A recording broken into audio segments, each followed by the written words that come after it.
하나님의 말씀 누가복음 15장 7절 말씀입니다.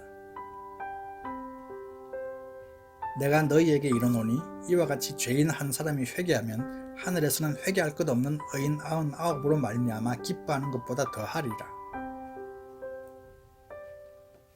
은혜는 우리를 춤추게 합니다.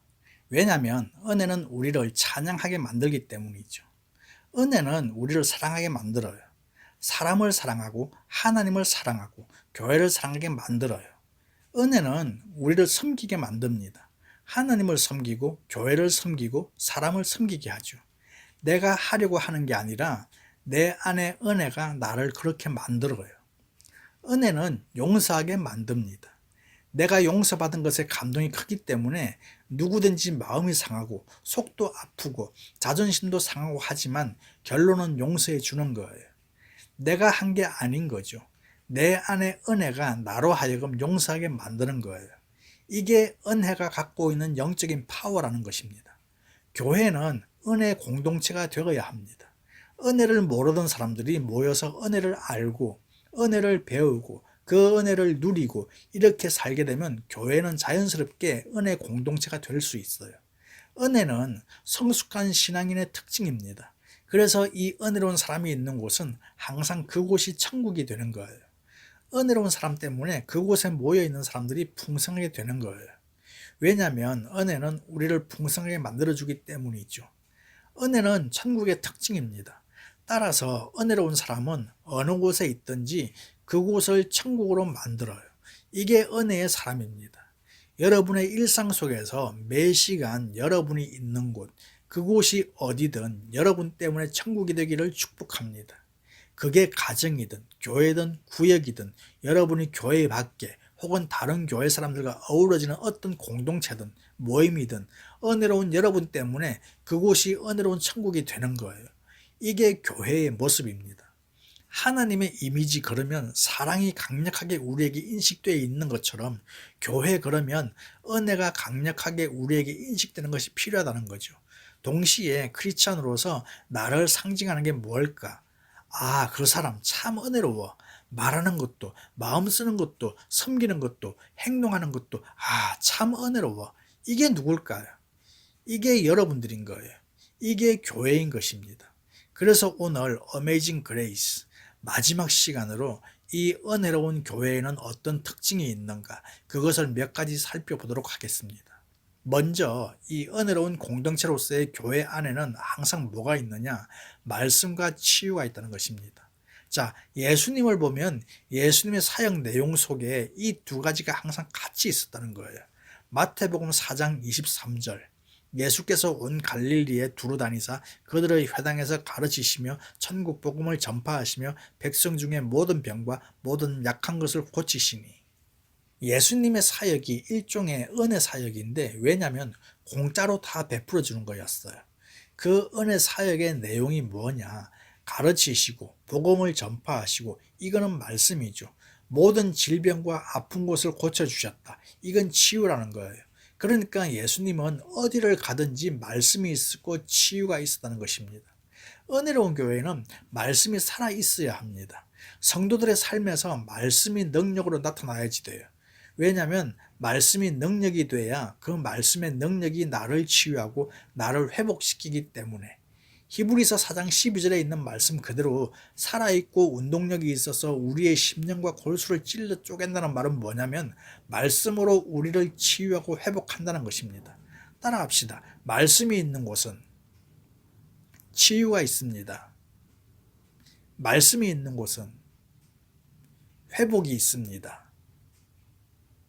아마 여러분들이 묵상을 제대로 하시는 분들이면 어디 가서 이걸 가지고 간증하실 거예요. 어떻게 하나님이 말씀으로 내 마음을, 내 삶을 치유하시고 회복하셨는지, 내 연약한 육체를 어떻게 고치셨는지. 그래서 은혜로운 교회는 사람의 소리, 사람의 경험, 사람의 주장 이런 것들이 대세가 아닌 거예요. 하나님의 말씀이 대세인 거죠. 거기에서 성령께서 놀라운 일을 행하시는 거예요.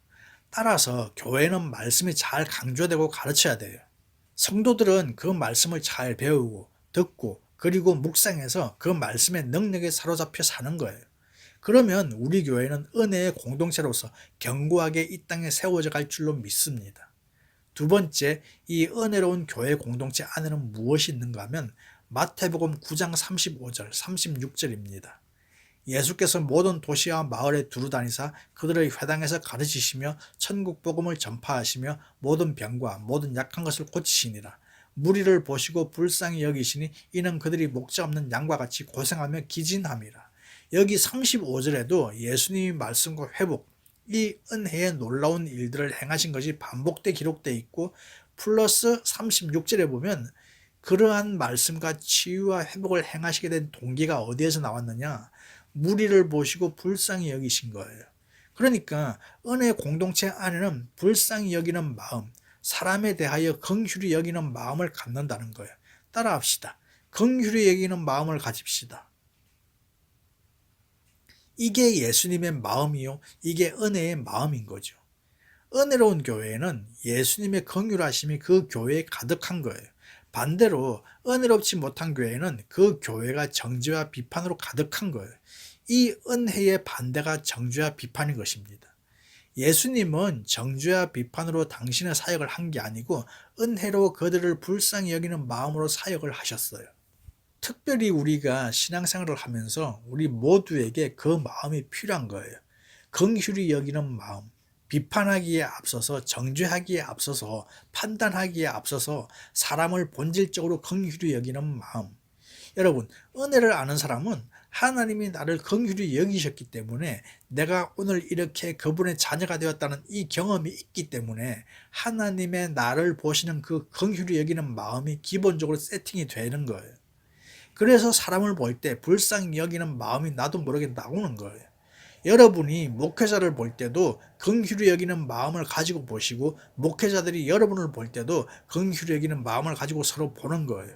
이럴 수 있어요.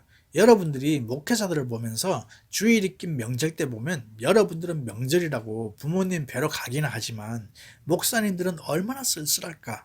하고 많은 교인들, 지역도 있는데 여기 터잡아 우리 같은 교인들 데리고 얼마나 불쌍할까? 그렇다고 여러분들이 형편없다는 얘기는 아니니까 괜히 오해하지 마시고, 우리 목사님 얼마나 수고가 많을까? 기본적으로 긍휼히 여기는 마음인 거죠. 또 목사가 여러분을 볼 때 여러 지역 중에 이곳에 와서 터잡고 일하며 아이들 키우며 먹고 살려고 고생하고 얼마나 수고를 많이 하십니까? 어떤 이유로 이곳에 왔는지 모르지만 기본적으로 이 나그네로서 산다는 것 자체가 인생이 힘든 거예요. 그럴 때 참 불쌍히 여기는 마음인 거죠. 이게 은혜의 마음인 거예요. 이 마음은 내가 그렇게 안타깝게 여기려고 해서 되는 게 아니고, 내가 그 은혜로 긍휼히 여김을 받았기 때문에 내 안에 그 은혜가 사람들을 볼 때 기본적으로 긍휼히 여기는 마음이 있는 거예요. 정죄하고 비판하고 판단하는 마음을 가지고 사람을 보느냐, 물론 실수했고 불쌍하고 얄밉기도 하지만 근본적으로 그 사람을 볼 때 긍휼의 코드로 보느냐, 이건 다른 거예요. 은혜의 공동체의 교회에는 이런 은혜의 코드가 있어서 사람을 기본적으로 불쌍히 여기는 마음을 가지고 본다는 거예요. 그게 예수님의 모습이었어요. 얼마나 고생이 많은가, 얼마나 어려우면 그렇게 했을까, 부족해서 그러지, 몰라서 그러지, 아직 성숙하지 못해서 그렇지, 긍휼히 여기는 마음, 그게 우리에게 필요하다는 것입니다. 세 번째, 은혜로운 교회는 어떤 모습을 갖추는가? 마태복음 14장 19절부터 21절까지를 보게 되면 예수님께서 당신의 사역을 통해서 우리들에게 은혜의 공동체로서 교회에 무엇이 필요한가를 보여주시고 있어요. 무리를 명하여 잔디 위에 앉히시고 떡 5개와 물고기 2마리를 가지사 하늘을 우러러 축사하시고 떡을 떼어 제자들에게 주시매 제자들이 무리에게 주니, 다 배불리 먹고 남은 조각을 12바구니에 차게 거두었으며 먹은 사람은 여자와 어린이 외에 5,000명이나 되었더라. 16절에 보면 이런 일이 어떻게 있게 되었는가 알 수 있어요.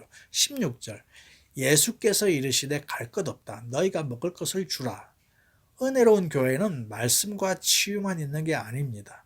먹을 것도 풍성하다는 거예요. 이럴 때 보면 어릴 때 교회가 정말 은혜 공동체였다 싶어요. 여름 성경학교, 겨울 수련회 같은 거 하면 어른들이 먹을 거를 끊임없이 공급하잖아요. 과일, 옥수수, 고구마, 감자째 와서 그 많은 아이들 다 먹이고 그랬지 교회 예산 세워서 먹을 거 사오고 그러지 않았어요. 자발적으로 섬기고 싶은 그 은혜의 마음 때문에 먹을 게 풍성한 거예요. 은혜로운 교회는 먹을 것도 많다는 거죠. 그래서 제가 보니까 식당이 중요하더라고요. 교회에서 먹는 밥. 그러니까 여러분 무슨 건수가 있으면 먹을 걸 많이 내시길 바랍니다. 여러분 구역에서도 내고 섬기고 있는 사역에서도 내고 주일학교에서도 내고 예수님께서 그 많은 사람들 남자만 해도 5천 명을 먹이실 생각을 하셨다는 게 놀라운 거예요. 제자들은 각자 알아서 먹게 해야죠. 그랬더니 아니다. 니들이 알아서 줘라. 이게 예수님의 마음이었어요. 많이 먹게 하는 거예요. 그래서 교회는 말씀도 풍성하고 빵도 풍성해야 되는 거예요. 이 말은 인색함이 없다는 거예요. 먹을 게 풍성하다는 말은 사랑이 넘친다는 거예요. 우리의 교회가 그렇게 되기를 축복합니다. 그래서 여러분 식당 봉사하실 때 그냥 준비하지 마시고 기도를 세게 하세요. 하나님, 우리가 준비하는 이 음식이 오병이어가 되게 하여 주십시오. 어떤 일이 벌어질지 몰라요. 그렇게 기도하고 성도들이 먹고 남음이 있도록 풍성하게 만들어서 잔치를 하는 거예요. 그래서 야, 저 교회 갔더니 먹는 게 벌써 때깔이 다르더라. 그래서 먹는 것을 통해 매주 자리가 채워져 가는 이게 은혜 공동체의 모습인 거예요. 은혜로운 교회는 먹고 나눔이 풍성하다. 정리하면 첫째, 교회가 은혜가 넘치면 말씀과 치유의 역사가 일어난다. 둘째, 서로가 불쌍히 여기고 긍휼히 여기는 마음을 갖게 된다. 셋째, 먹을 것도 풍성하고 인색하지 않게 나누어 준다. 마지막 누가복음 15장 7절을 다시 봅니다. 내가 너희에게 이르노니 이와 같이 죄인 한 사람이 회개하면 하늘에서는 회개할 것 없는 의인 99으로 말미암아 기뻐하는 것보다 더하리라. 은혜로운 교회 공동체는 영혼이 한 영혼을 귀하게 여기는 거예요. 영혼을 실족게 하는 일이 없어야 한다는 것입니다. 특히 한 영혼이 주님께 돌아오는 일에 대하여 큰 관심을 갖는다는 거예요. 따라서 은혜는 구원을 낳습니다. 따라합시다. 은혜는 구원을 낳습니다.